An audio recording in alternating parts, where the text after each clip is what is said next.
Thank you, David. Thank you, all of you, for being with us here today in this very unique meeting of the Middle East, UPF. So I want to share with you a few of my thinking from this day, what I call "and the days of COVID-19 came to pass," as a paraphrase of biblical terms. And I would like to talk from the differentiation very important in the Jewish philosophy, modern Jewish philosophy, between covenant of fate and covenant of destiny. Never has humanity experienced so unambiguously feeling of collective fate. I would like to offer a way to deal with this feeling, with dilemma, with reflect upon the ideas of late Rabbi Joseph Soloveitchik, one of the most prominent thinkers of modern Jewish Orthodoxy in the 20th century. The common experience of facing danger and suffering disrupts our faith in life and evokes questions of meaning and existence. Existence in the awareness of fate destabilizes on human beings, making us feel that our lives are in the control of external forces, as if life is a mere object, subject or subjected to the forces of nature. Humanity's battle against the coronavirus has succeeded in crossing borders and surmounting walls. From east to west, we find ourselves in the fears of the same invisible enemy. Everyone has been exposed to the question of fate and suffering. Nature demands that humankind join hands in the battle against corona, and the needs to come together is stronger than ever. The awareness of the collective fate that has been forced upon us has the potential to mark a new kind of partnership for humanity as a whole.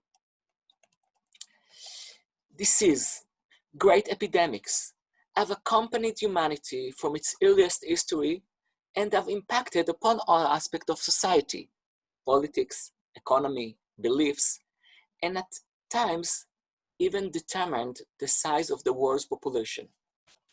The corona pandemic is but another episode in this humanity's war against its fate. And it is very important because the question of human suffering has always played a major role in religious thought and still does, continue to. From our tradition, this is the question that Moses asked when he asked God, "Let me know your ways." This is the same question that Job cries out, "Let me know what you charge with me." And it has stirred philosophers and theologians since the days of the Great Lisbon earthquake of the 1755. Facing a natural calamity such as coronavirus subject us to the end of fate, which has no easy explanation.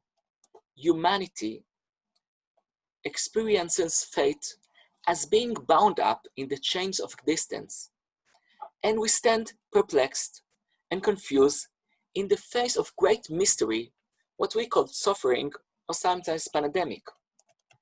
This is the most appropriate description of life during a plague, in the shadow of an invisible virus, when the fears of our death and that of our loved ones became real.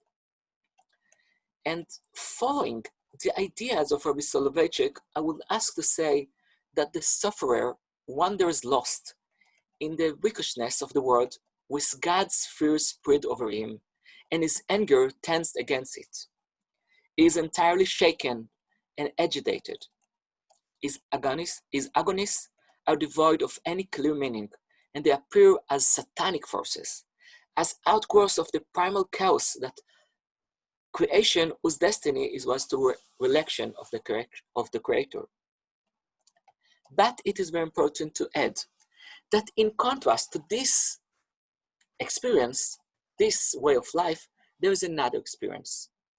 The awareness that a person has a destiny. The experience that our existence can build under the awareness of making destiny. And this relates to humanity activist destiny. When man confronts the environment into which he has been cast with understanding of his uniqueness and value, freedom and capacity, without compromising his integrity and independence in his struggle with the outside world. Man, said Soloveitchik, is born as an object. He will die as an object, but within his decision, his capacity, his capability to live as a subject.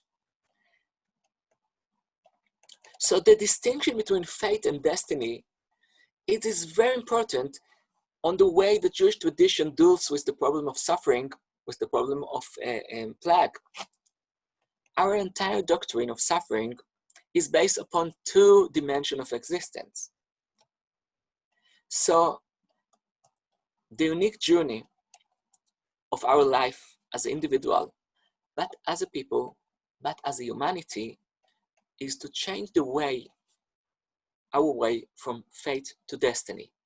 We can make a covenant of fate in the struggle against the virus, against the nature, but we also can create a new covenant, not of fate, but of destiny.